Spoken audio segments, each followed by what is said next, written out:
大家可以看一下我这个身后这些大棚，这些全部都是用我们这个玻璃纤维管做的。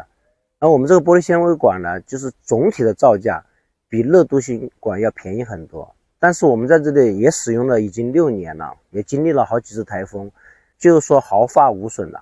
事实上它的耐腐蚀性，它的这个强度，比热镀锌管还要更加的这个强，更加的使用时间更长。